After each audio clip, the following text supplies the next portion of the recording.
Hello students, ಇವತ್ತಿನ topic management by objective. So MBO ಅಂತ short ಫಾರ್ಮಲ್ಲಿ ಹೇಳ್ತಾರೆ.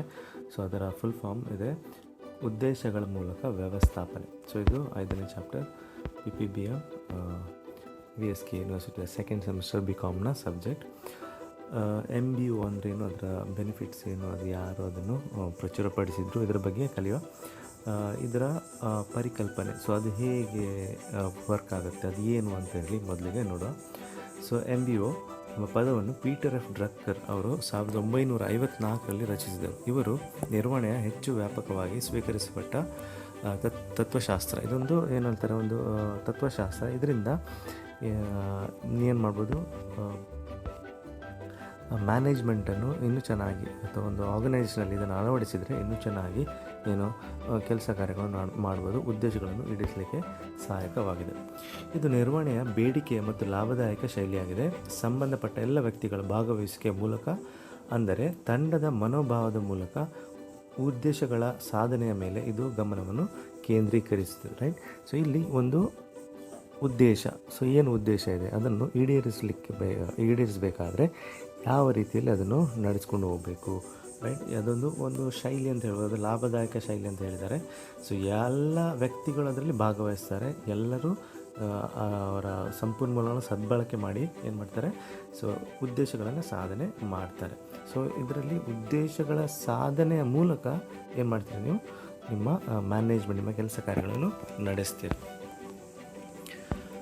ಓಕೆ.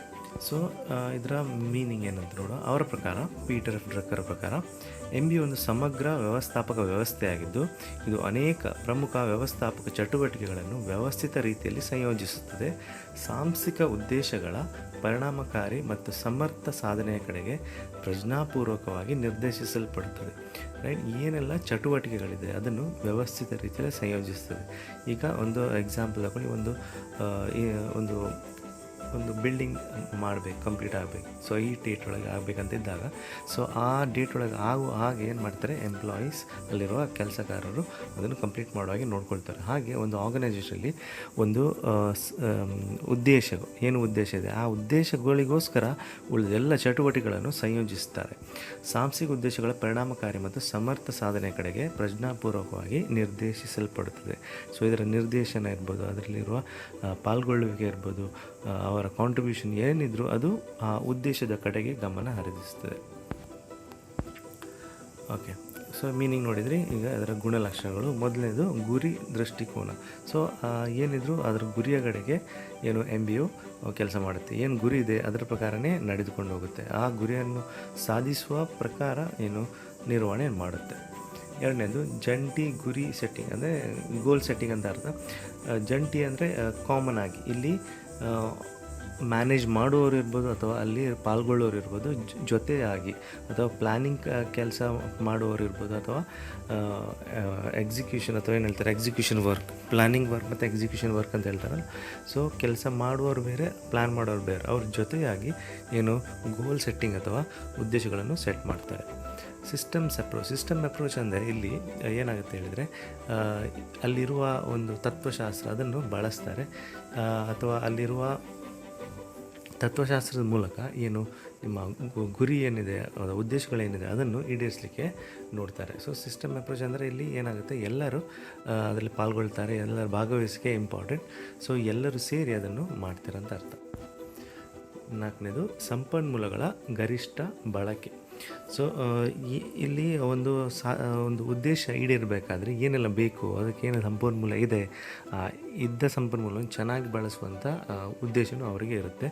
ಸೊ ಇದರಿಂದ ಸಂಪನ್ಮೂಲವನ್ನು ಚೆನ್ನಾಗಿ ಬಳಸಲಿಕ್ಕೆ ಸಾಧ್ಯ ಆಗುತ್ತೆ. ಐದನೇದು ಸರಳತೆ ಮತ್ತು ಚಲನಶೀಲತೆ.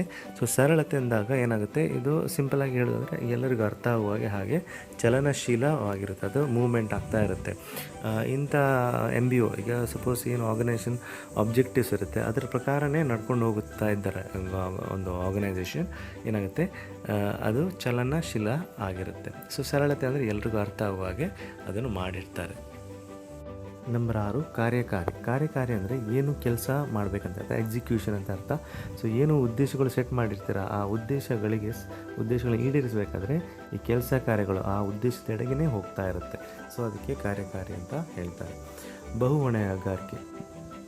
ಇಲ್ಲಿ ಒಬ್ಬರಿಗೆ ಅಥವಾ ಇಲ್ಲಿ ಏನು ಕೆಲಸ ಕೊಟ್ಟಿರ್ತಾರೆ ಅಥವಾ ಉದ್ದೇಶಗಳನ್ನು ಈಡೇರಿಸಬೇಕಾದ್ರೆ ಏನೆಲ್ಲ ನಿಮಗೆ ರೆಸ್ಪಾನ್ಸಿಬಿಲಿಟಿ ಕೊಟ್ಟಿರ್ತಾರೆ ಅದನ್ನೆಲ್ಲ ಹೊಣೆಗಾರಿಕೆಯನ್ನು ನೀವು ಅದನ್ನು ನಿಭಾಯಿಸಬೇಕಾಗುತ್ತೆ. ಸೊ ಒಬ್ಬನೇ ಬೇರೆ ಬೇರೆ ವಿಷಯಗಳನ್ನು ಹೊಣೆಗಾರಿಕೆಗಳನ್ನು ಮಾಡಬೇಕಾಗುತ್ತೆ. ಸೊ ಈ MBO ಅಲ್ಲಿ ಬಹು ಹೊಣೆಗಾರಿಕೆ ನಿಭಾಯಿಸಬೇಕಾಗುತ್ತೆ. 8ನೇದು ಕಾರ್ಯಕ್ಷಮತೆ ಆವರ್ತಕ ವಿಮರ್ಶೆ. ಸೊ ಏನು ನೀವು ಮಾಡಿದ್ದೀರಾ ಅಥವಾ ಏನು ನಿಮ್ಮ ಕೆಲಸ ಕಾರ್ಯಗಳು ಹೇಳಿದ್ರಿ ಅದನ್ನು ಎಷ್ಟು ಕಂಪ್ಲೀಟ್ ಮಾಡಿದ್ದೀರಾ ಅಥವಾ ಎಷ್ಟು ಸಾಧಿಸಿದ್ದೀರಾ ಇದನ್ನು ವಿಮರ್ಶೆ ಮಾಡಲಿಕ್ಕೆ ಈ MBO ತುಂಬಾ ಸಹಾಯಕವಾಗುತ್ತೆ. ಸೊ ಕಾರ್ಯಕ್ಷಮತೆ ಪರ್ಫಾರ್ಮೆನ್ಸ್ ಅಥವಾ ಹೇಗೆ ಅಥವಾ ದಕ್ಷತೆ ಹೇಗೆ ನೀವು ನೋಡಿದ್ದೀರಾ ಅಥವಾ ಎಷ್ಟು ಸಂಪನ್ಮೂಲ ಹೇಗೆ ಬಳಸಿದ್ದಾರೆ ಇದನ್ನೆಲ್ಲ ಇವ್ಯಾಲ್ಯೂಯೇಟ್ ಮಾಡಲಿಕ್ಕೆ ಮೌಲ್ಯಮಾಪನ ಮಾಡಲಿಕ್ಕೆ ವಿಮರ್ಶೆ ಮಾಡೋಕ್ಕೆ ತುಂಬಾ ಹೆಲ್ಪ್ ಆಗುತ್ತೆ. 9ನೇದು ಮಾರ್ಗಸೂಚಿಗಳನ್ನು ಒದಗಿಸುತ್ತದೆ.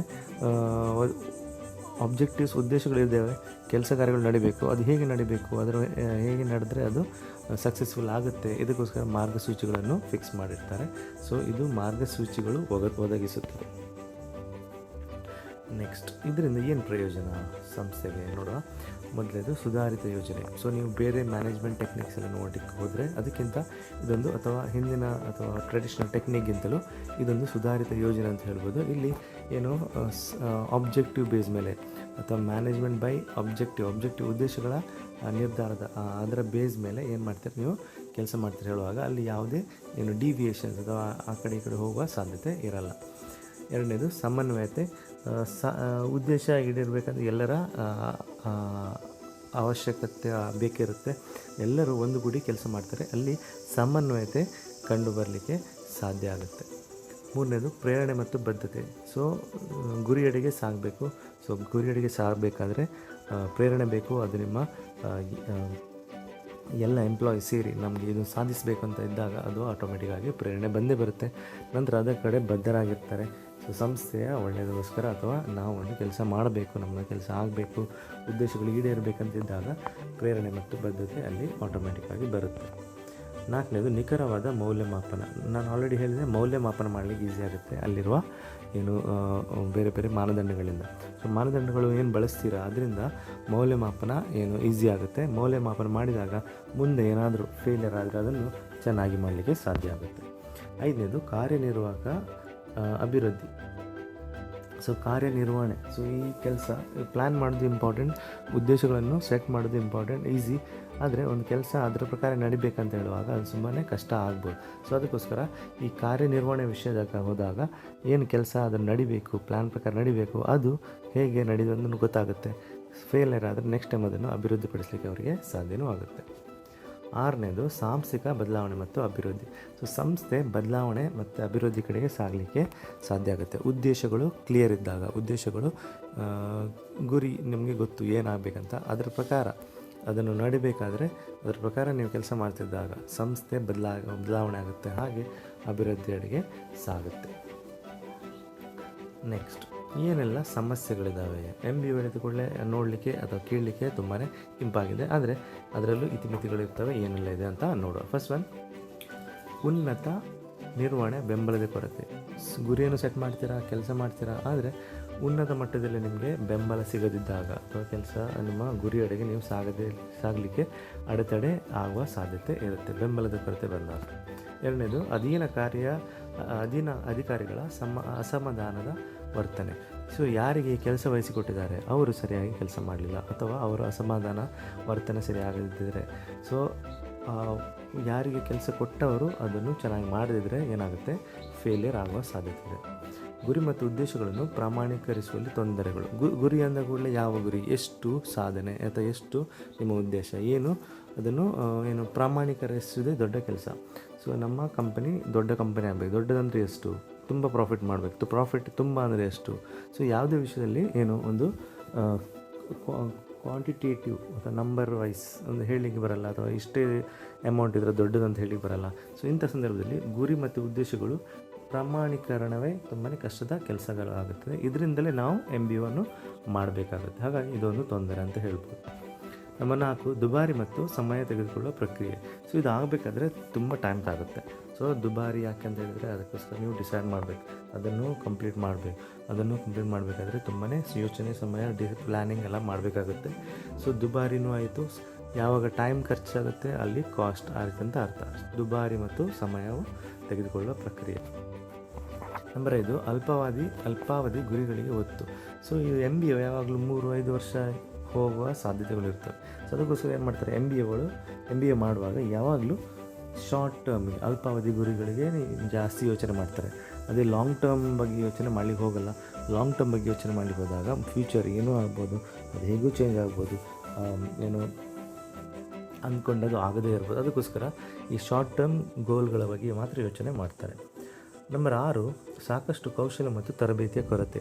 ರೈಟ್. ಸೊ ಉದ್ದೇಶಗಳೇನೋ ಹೇಳ್ಬೋದು, ಅದನ್ನು ಫಿಕ್ಸ್ ಮಾಡ್ಬೋದು, ಅದ್ರ ಪ್ರಕಾರ ನಡೀಲಿಕ್ಕೆ ಹೇಳ್ಬೋದು. ಆದರೆ ಅಲ್ಲಿರುವ ಎಂಪ್ಲಾಯೀಸ್, ಅಲ್ಲಿರುವ ಜನರಿಂದ ಅಥವಾ ಕಾರ್ಮಿಕರಿಂದ ಕೌಶಲ್ಯ ಇಲ್ಲದಿದ್ದರೆ, ಅವರ ಹತ್ರ ತರಬೇತಿ ಇಲ್ಲದಿದ್ದರೆ, ಅದನ್ನು ಈಡೇರಿಸುವ ಅವರಿಗೆ ಶಕ್ತಿ ಇಲ್ಲದಿದ್ದರೆ ಅಥವಾ ಅವರಿಗೆ ಒಂದು ಸ್ಕಿಲ್ ಇಲ್ಲದಿದ್ದರೆ ಏನಾಗುತ್ತೆ, ಅದು ಉದ್ದೇಶಗಳು ಈಡೇರದೆ ಹೋಗ್ಬೋದು. ನಂಬರ್ 7 ಕಳಪೆ ಏಕೀಕರಣ, ರೈಟ್, ಇಂಟೆಗ್ರಿಟಿ ಅಂತ ಹೇಳ್ತಾರೆ. ಸೊ ಎಲ್ಲರೂ ಒಂದೇ ರೀತಿಯ ಏನು ಯೋಚನೆ ಮಾಡಿ ಕೆಲಸ ಮಾಡಬೇಕಾಗತ್ತೆ. ಸೊ ಅಂಥ ಏಕೀಕರಣ ಬರದಿದ್ದರೆ ಏನಾಗುತ್ತೆ, ಸಮಸ್ಯೆ, MBOಗೆ ಸಮಸ್ಯೆ ಬರ್ಬೋದು. ಅನುಸರಣೆಯ ಕೊರತೆ, ರೈಟ್. ರೂಲ್ಸ್ ಹೇಳ್ತೀರಾ ಅಥವಾ ಉದ್ದೇಶಗಳನ್ನ ಹೇಳ್ತೀರಾ, ಅದನ್ನು ಹೇಗೆ ಮಾಡಬೇಕಂತ ಹೇಳ್ತೀರಾ, ಆದರೆ ಅನುಸರಣೆ ಮಾಡೋಕ್ಕೆ ಅಲ್ಲಿರುವ ಎಂಪ್ಲಾಯೀಸ್ಗೆ ಆಗದಿದ್ದರೆ, ಅದನ್ನು ಪಾಲಿಸಲಿಕ್ಕೆ ಆಗದಿದ್ದರೆ ಏನಾಗ್ಬೋದು, ಈ MBO ಫೇಲ್ ಆಗೋ ಸಾಧ್ಯತೆ ಇದೆ. ನಂಬರ್ 9 ಗುಂಪು ಗುರಿಗಳ ಸಾಧನೆಯಲ್ಲಿ ತೊಂದರೆ.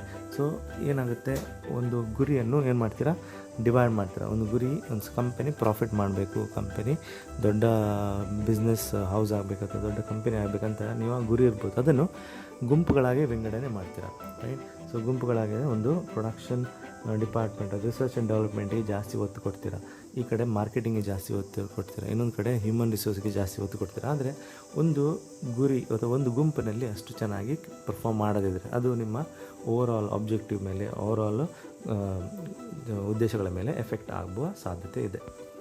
ನಂಬರ್ 10 ಹೊಂದಿಕೊಳ್ಳುವಿಕೆ, ರೈಟ್. ಹೊಸ ರೂಲ್ಸ್ ಬಂದಾಗ, ಹೊಸ ಅಡ್ಜಸ್ಟ್ಮೆಂಟ್ ಆದಾಗ, ಗುರಿಗಳು ಚೇಂಜ್ ಆದಾಗ, ಬದಲಾದಾಗ ಏನಾಗ್ಬೋದು, ಹೊಂದಿಕೊಳ್ಳೋದು ತುಂಬಾ ಕಷ್ಟ. ಅದರ ಪ್ರಕಾರ ನಡಿಬೇಕು, ಇದರ ಪ್ರಕಾರ ನಡಿಬೇಕಂತ ಹೇಳಿದಾಗ ಒಂದು ಎಂಪ್ಲಾಯಿ ಸಡನ್ನಾಗಿ ಏನು ಹೊಂದಿಕೊಳ್ಳದೆ ಇರ್ಬೋದು. ಇದರಿಂದ ನೆಗೆಟಿವಿಟಿಯಿಂದ ಅವನು ಚೆನ್ನಾಗಿ ಕೆಲಸ ಮಾಡದೆ ಹೋಗ್ಬೋದು, ನಿಮ್ಮ ಉದ್ದೇಶಗಳು ಈಡೇರದೆ ಹೋಗ್ಬೋದು. ನಂಬರ್ 11 ಸೀಮಿತ ಅಪ್ಲಿಕೇಶನ್, ಅಂದರೆ ಬಳಸುವ ವಿಧಾನಗಳು. ಸೀಮಿತ ಅಂದರೆ ಕೆಲವು ಕಡೆ ಮಾತ್ರ ಅದನ್ನು ಬಳಸ್ಬೋದು. ದೊಡ್ಡ ಆರ್ಗನೈಸೇಷನ್ ಇರುವಾಗ ಅದು ಮಾಡ್ಬೋದು, ಅಥವಾ ಯಾವ ಟೈಪ್ ಆರ್ಗನೈಸೇಷನ್ ಇರುತ್ತೆ. ಸೊ ಕೆಲವು ಆರ್ಗನೈಸೇಷನ್ ಏನು ಚೇಂಜ್ ಆಗ್ತಾ ಇರುತ್ತೆ, ರೈಟ್. ಸೊ ಅದು ಫಿಕ್ಸ್ ಆಗಿರಲ್ಲ, ಅಥವಾ ಡಿಮಾಂಡ್ ಡಿಕ್ರೀಸ್ ಆಗ್ತಾ ಇರ್ಬೋದು. ನೀವು ಕೆಲವು ಇಂಡಸ್ಟ್ರೀಸ್ ನೋಡಿರ್ಬೋದು, ಏರ್ಲೈನ್ ಇಂಡಸ್ಟ್ರೀಸ್. ಸೊ ಅಲ್ಲಿ ಎಷ್ಟು ಎಫೆಕ್ಟ್ ಆಗ್ತಾ ಹೇಳಿದರೆ ಯಾವುದಾದ್ರು ವಿಷಯಗಳು ತುಂಬಾ ಎಫೆಕ್ಟ್ ಆಗುತ್ತೆ, ರೈಟ್. ಅಂಥ ಸಂದರ್ಭದಲ್ಲಿ ಈ MBO ಅಲ್ಲಿ ಕೆಲವು ಆರ್ಗನೈಸ್ನಲ್ಲಿ ಅದನ್ನು ಬಳಸಲಿಕ್ಕೆ ಎಲ್ಲ ಕಡೆ ಆಗಲ್ಲ, ಸೀಮಿತ ಅಪ್ಲಿಕೇಶನ್ ಅಂತ ಹೇಳ್ತಾರೆ. ನಂಬರ್ 12 ದೀರ್ಘ ಗರ್ಭಾವಸ್ಥೆ ಅವಧಿ. ಇದು ಒಂದು ಪ್ಲ್ಯಾನ್ ಮಾಡಿ ಅದನ್ನು ಎಕ್ಸಿಕ್ಯೂಷನ್ ಮಾಡಬೇಕಾದ್ರೆ, ಕಾರ್ಯರೂಪಕ್ಕೆ ತರಬೇಕಾದ್ರೆ ತುಂಬ ಟೈಮ್ ಹೋಗುತ್ತೆ. ಸೊ ಇಲ್ಲಿ ಗರ್ಭಾವಸ್ಥೆ 2-3-5 ವರ್ಷವರೆಗೆ ಹೋಗ್ಬೋದು. ಪ್ಲ್ಯಾನ್ ಮಾಡುವಾಗ ನಿಮ್ಮ ಯೋಜನೆಗಳು ಬದಲಾಗಲೂಬೋದು, ಅಥವಾ ಮುಂದಿನ ಟ್ರೆಂಡಿಗೆ ಅಥವಾ ಅಲ್ಲಿ ಫ್ಯೂಚರ್ ಎಕನಾಮಿಕ್ ಸಿಸ್ಟಮ್ಗೆ ಹೊಂದಿಕೊಳ್ಳದೇ ಇರ್ಬೋದು. ಸೊ ಗರ್ಭಾವಸ್ಥೆ ವ್ಯವಸ್ಥೆ ಜಾಸ್ತಿ ಇದ್ದಾಗೆ ಎಕ್ಸಿಕ್ಯೂಷನಲ್ಲಿ ಡಿಲೇ ಆಗುವ ಸಾಧ್ಯತೆ ಇರುತ್ತೆ. ಓಕೆ, ಮುಂದಿನ ಟಾಪಿಕ್. MBO ಎಲ್ಲ ಅನುಕೂಲಗಳನ್ನು ಸಾಧಿಸಲು ಯಾವ ಸಲಹೆಗಳನ್ನು ಕಾರ್ಯಗೊಳಿಸಬಹುದು. ಒಂದು MBO ಪರ್ಫೆಕ್ಟ್ ಆಗಬೇಕು, ಒಂದು MBO ಸಕ್ಸಸ್ಫುಲ್ ಆಗಬೇಕಾದ್ರೆ ಏನೆಲ್ಲ ಮಾಡಬೇಕಂತ ಪಾಯಿಂಟ್ಸ್ ನೋಡುವ. ಮೊದಲನೇದು ಉನ್ನತ ನಿರ್ವಹಣಾ ಬೆಂಬಲ ಮತ್ತು ಬದ್ಧತೆ.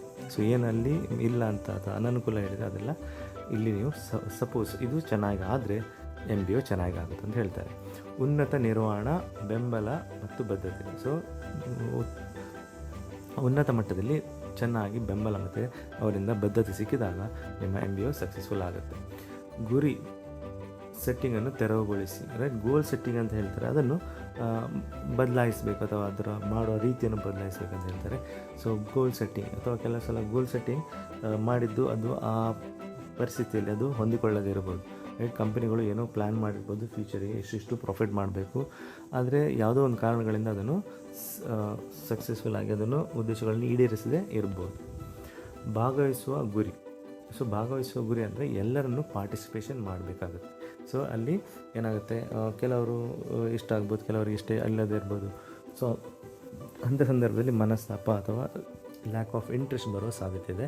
ಇದರಿಂದ ಏನಾಗ್ಬೋದು, ನಿಮ್ಮ ಉದ್ದೇಶ ಈಡೇರದು ಹೋಗ್ಬೋದು. ಸೊ ಎಲ್ಲರ ಭಾಗವಹಿಸುವಿಕೆ ತುಂಬಾ ಮುಖ್ಯ. ನಂಬರ್ 4, ನಿರ್ವಹಣೆಯ ಒಟ್ಟಾರೆ ತತ್ವಶಾಸ್ತ್ರ. ಸೊ ಏನಿದ್ರು ಫೈನಲ್ ವಿಷಯ ಮ್ಯಾನೇಜ್ ಮಾಡಬೇಕು, ರೈಟ್, ನಿರ್ವಹಣೆ ಮಾಡಬೇಕು. ಸೊ ಆ ತತ್ವವನ್ನು ಯೂಸ್ ಮಾಡಿದರೆ MBO ತತ್ವವು ಚೆನ್ನಾಗಿ ಸಕ್ಸಸ್ಫುಲ್ ಆಗುತ್ತೆ, ರೈಟ್. ಸೊ ನಮಗೆ ಸಂಬಂಧ ಇಲ್ಲ, ನಾವು ಅದರಲ್ಲಿಲ್ಲ, ನಾವು ಅದರ ಪಾಲುದಾರರಲ್ಲ ಅಂತ ಅಂದ್ಕೊಂಡ್ರೆ ಅದೇನಾಗುತ್ತೆ, ನಿರ್ವಹಣೆ ಚೆನ್ನಾಗಿ ಆಗದೇ ಇರ್ಬೋದು. ಪ್ರಾಧಿಕಾರದ ವಿಕೇಂದ್ರೀಕರಣ. ಸೊ ಎಲ್ಲ ಕೇಂದ್ರೀಕರಣ ಮಾಡ್ತಾ ಇದ್ದಾಗ ನಿಮಗೆ ಡಿಸಿಷನ್ ತಗೊಳ್ಳಿಕ್ಕೆ, ಪ್ಲ್ಯಾನ್ ಮಾಡೋಕ್ಕೆ ಕಷ್ಟ ಆಗ್ಬೋದು. ಸೊ ಈ ಪ್ರಾಧಿಕಾರ ಅಥವಾ ಏನು ಡಿಸಿಷನ್ ತಗೊಳ್ಳೋ ಅಥವಾ ಏನು ಕೆಲಸಗಳನ್ನು ನೀವು ಡಿವೈಡ್ ಮಾಡಿ ಕೊಟ್ಟಾಗ, ವಿಕೇಂದ್ರೀಕರಣ ಮಾಡಿದಾಗ, ಲೋವರ್ ಲೆವೆಲಲ್ಲಿ ಡಿಸಿಷನ್ ಮೇಕಿಂಗ್ ಪವರ್ ಕೊಟ್ಟಾಗ ಅವರು ಅದನ್ನು ಚೆನ್ನಾಗಿ ಮಾಡಿ ಉದ್ದೇಶಗಳ ಮೂಲಕ ನಿಮ್ಮ ನಿರ್ವಹಣೆಯನ್ನು ಮಾಡಲಿಕ್ಕೆ ಸಾಧ್ಯ ಆಗುತ್ತೆ. ನಂಬರ್ 6, ಪರಿಷ್ಕರಣೆ ಮತ್ತು ಮಾರ್ಪಾಡು ಗುರಿಗಳು. ಇಲ್ಲಿ ಏನಾಗುತ್ತೆ, ಮುಂದಿನ ದಿನಗಳಲ್ಲಿ ಏನಾದರೂ ಹೆಚ್ಚು ಕಮ್ಮಿ ಆದರೆ, ಈಗ ನೀವು ನೋಡ್ಬೋದು ಕಂಪನಿಗಳು ಏನೋ ಪ್ಲ್ಯಾನ್ ಮಾಡಿರ್ತವೆ. ಈಗಿನ ಈ COVID-19 ಏನಾಗ್ಬೋದು, ಎಲ್ಲವನ್ನು ಚೇಂಜ್ ಮಾಡಬೇಕಾಗುತ್ತೆ ಅಥವಾ ಏನೆಲ್ಲ ಪರಿಷ್ಕರಣೆ ಮಾಡಬೇಕಾಗುತ್ತೆ, ಮಾರ್ಪಾಡು ಮಾಡಬೇಕಾಗುತ್ತೆ. ಸೊ ಗುರಿಗಳನ್ನು ಮಾರ್ಪಾಡು ಮಾಡೋ ಪ್ರೊವಿಷನ್ ಅಥವಾ ಒಂದು ವ್ಯವಸ್ಥೆಯಲ್ಲಿ ಇರಬೇಕು. ಕಾರ್ಯನಿರ್ವಾಹಕರ ದೃಷ್ಟಿಕೋನ ಮತ್ತು ತರಬೇತಿ 7ನೇದು.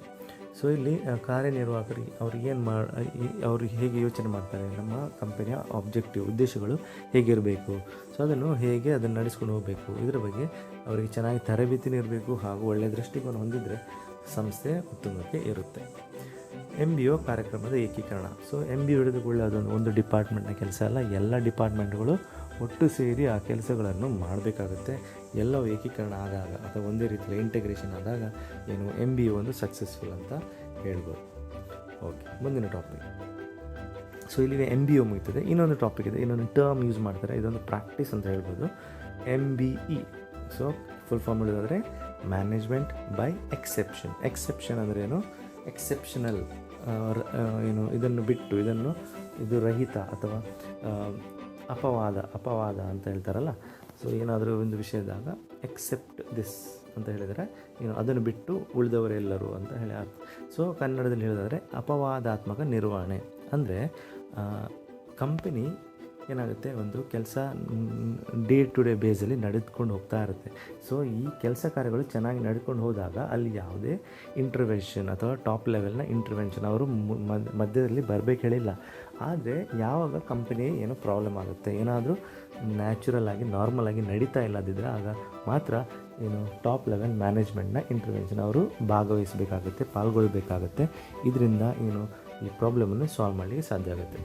ಸೊ ಇಲ್ಲಿ ನೋಡೋ, ಮ್ಯಾನೇಜ್ಮೆಂಟ್ ಬೈ ಎಕ್ಸೆಪ್ಷನ್ ಒಂದು ಅಭ್ಯಾಸವಾಗಿದ್ದು ಅಲ್ಲಿ ಬಜೆಟ್ ಅಥವಾ ಯೋಜನೆಯಿಂದ ಗಮನಾರ್ಹವಾದ ವಿಚಲನವನ್ನು ಮಾತ್ರ ನಿರ್ವಹಣೆಯ ಗಮನಕ್ಕೆ ತರಲಾಗುತ್ತದೆ. ಸೊ ಬಜೆಟ್ ಮಾಡಿರ್ತೀರ, ರೈಟ್, ಇದಕ್ಕೆ ಇಷ್ಟು ಖರ್ಚಾಗುತ್ತೆ, ಅದಕ್ಕೆ ಅಷ್ಟು ಖರ್ಚಾಗುತ್ತೆ ಅಂತೇಳಿ ಬಜೆಟ್ ಮಾಡಿಟ್ಟಿರ್ತೀರ. ಆದರೆ ಈ ಮಧ್ಯದಲ್ಲಿ ಏನಾದರೂ ಹೆಚ್ಚು ಕಮ್ಮಿ ಆಗಿ ಜಾಸ್ತಿ ಖರ್ಚಾದರೆ ಅಥವಾ ಬಜೆಟ್ಗಿಂತ ವಿಚಲಿತನಾದರೆ, ಯೋಜನೆಯಿಂದ ಗಮನಾರ್ಹವಾದ ವಿಚಲನ ಆದರೆ ಏನಾಗಬೇಕು, ಅಲ್ಲಿ ಮ್ಯಾನೇಜ್ಮೆಂಟ್ ಅದರಲ್ಲಿ ಪಾಲ್ಗೊಂಡು ಅದನ್ನು ಸಮಸ್ಯೆಯನ್ನು ಹೋಗಲಾಡಿಸಲಿಕ್ಕೆ, ಸಮಸ್ಯೆಯನ್ನು ಪರಿಹಾರ ಮಾಡಿಸಲಿಕ್ಕೆ ನೋಡಬೇಕಾಗುತ್ತೆ. ಅದರ ಹಿಂದಿನ ಆಲೋಚನೆ ಎಂದರೆ ನಿರ್ವಹಣೆಯ ಗಮನವು ಕ್ರಿಯೆಯ ಅಗತ್ಯವಿರುವ ಪ್ರದೇಶಗಳ ಮೇಲೆ ಮಾತ್ರ ಕೇಂದ್ರೀಕರಿಸಲ್ಪಡುತ್ತದೆ. ಸೊ ಏನು ಮೇನ್ ಕೆಲಸ ಇದೆ ಅದಕ್ಕೆ ಮಾತ್ರ ಜಾಸ್ತಿ ಇಂಪಾರ್ಟೆನ್ಸ್ ಕೊಡಬೇಕು, ಉಳಿದ ಕೊಡಬಾರ್ದು. So silly matters, day to day matters ಅದನ್ನೆಲ್ಲ ಜಾಸ್ತಿ ಟೆನ್ಷನ್ ಮಾಡಬಾರ್ದು. ಆದರೆ ಏನು ಎಕ್ಸೆಪ್ಷನಲ್ ಕೇಸ್ ಆಗಿದೆ, ಏನೋ ಪ್ರಾಬ್ಲಮ್ ಆಗಿದೆ ಕಂಪನಿಯಲ್ಲಿ, ಅಂಥ ಸಂದರ್ಭದಲ್ಲಿ ಏನು ಮಾಡಬೇಕು, ಮ್ಯಾನೇಜ್ಮೆಂಟ್ ಬೈ ಎಕ್ಸೆಪ್ಷನ್ ಅಂತ ಹೇಳ್ತಾರೆ. ಅಂಥ ಸಂದರ್ಭದಲ್ಲಿ ಹ್ಯೂಮನ್ ಇಂಟರ್ವೆನ್ಷನ್ ಅಥವಾ ಅಲ್ಲಿ ಪಾಲ್ಗೊಳ್ಳುವಂಥದ್ದು ಅಥವಾ ಈ ಸಮಸ್ಯೆಯನ್ನು ಬಗೆಹರಿಸುವ ಕೆಲಸ ಕೇಳ್ತಾರೆ MBE. ಸೊ ಇದರಲ್ಲಿ ಜಾಸ್ತಿ ಏನಿಲ್ಲ, ಜಸ್ಟ್ ಒಂದು ಟರ್ಮ್ ಮಾತ್ರ, ಆದರೂ ಒಂದು ಅನುಕೂಲಗಳನ್ನು ಹೇಳ್ತೇನೆ. ಇದು ಸಮಯನೂ ಉಳಿಸುತ್ತದೆ. ಸೊ ಏನು ಪ್ರಾಬ್ಲಮ್ ಇದೆ, ಸೊ ಮೆಷಿನಲ್ಲಿ ಪ್ರೊಡಕ್ಷನಲ್ಲಿ ಏನೋ ಪ್ರಾಬ್ಲಮ್ ಇದೆ ಅಥವಾ ರಾ ಮೆಟೀರಿಯಲ್ ಸಿಗ್ತಾ ಇಲ್ಲ ಅಥವಾ ಏನಾದರೂ ಪರ್ಯಾಯ ವ್ಯವಸ್ಥೆ ಹುಡುಕಬೇಕು.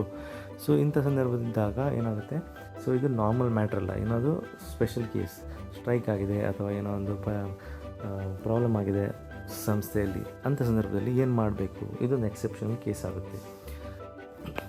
ಇದರಿಂದ ಏನಾಗುತ್ತೆ, ನಿಮ್ಮ ವೇಸ್ಟ್ ಆಗುವಂಥ ಅಥವಾ ಸಮಯವನ್ನು ಉಳಿತಾಯ ಮಾಡುತ್ತೆ. ಸೊ ಈ ಸಮಯ ಅನ್ವಾಂಟೆಡ್ ಥಿಂಗ್ಸ್ನ ಬದಲು ಏನೋ ಇಂಪಾರ್ಟೆಂಟ್ ವಿಷಯ ಇರುತ್ತೆ ಅದಕ್ಕೆ ಜಾಸ್ತಿ ಸಮಯವನ್ನು ಬಳಸಬೇಕಂತೇಳಿ MBOನು ಪ್ರಾಕ್ಟೀಸ್ ಮಾಡ್ತಾರೆ.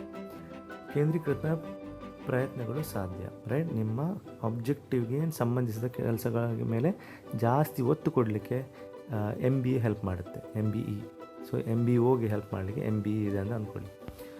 ನಂಬರ್ 3, ಇದರಿಂದ ಲಭ್ಯವಿರುವ ಅಂಕಿಅಂಶಗಳನ್ನು, ಪ್ರವೃತ್ತಿಗಳನ್ನು ಮತ್ತು ಗತಕಾಲದ ವಿವರಗಳನ್ನು ಪೂರ್ತಿಯಾಗಿ ಅಧ್ಯಯನ ಮಾಡಲು ಸಹಾಯಕವಾಗುತ್ತೆ. ರೈಟ್, ಲಾಸ್ಟ್ ಇಯರ್, ಹಿಂದಿನ ವರ್ಷ ಏನೇನಾಗಿತ್ತು ಅದರ ಅಂಕಿಅಂಶಗಳು ನಿಮಗೆ ಎಲ್ಲ ಇರುತ್ತೆ. ಪ್ರವೃತ್ತಿಗಳು, ಟ್ರೆಂಡ್ಸ್ ಏನು ಚೇಂಜ್ ಆಗಿದೆ ಅಂತ ಗೊತ್ತಿರುತ್ತೆ. ಗತಕಾಲದ ವಿವರಗಳು, ಹಿಂದಿನ ಟೈಮಲ್ಲಿ 10 ವರ್ಷದಿಂದ 5 ವರ್ಷದಿಂದ ಏನಾಗಿತ್ತು, ಸೊ ಅದನ್ನೆಲ್ಲ ಅಧ್ಯಯನ ಮಾಡಲಿಕ್ಕೆ ಈ MBE ಸಹಾಯ ಮಾಡುತ್ತೆ.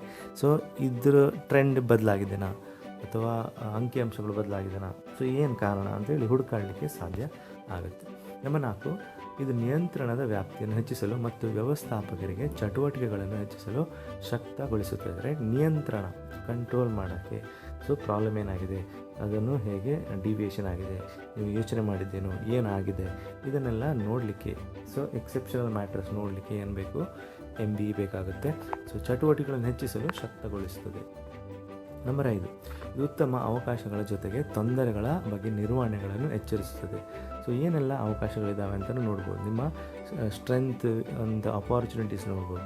ಸೊ ಹಾಗೆ ಏನೆಲ್ಲ ತೊಂದರೆಗಳಿದ್ದಾವೆ ಅಂತ ಹೇಳಿ ನೋಡಲಿಕ್ಕೂ ನಿಮಗೆ ಹೆಲ್ಪ್ ಆಗುತ್ತೆ.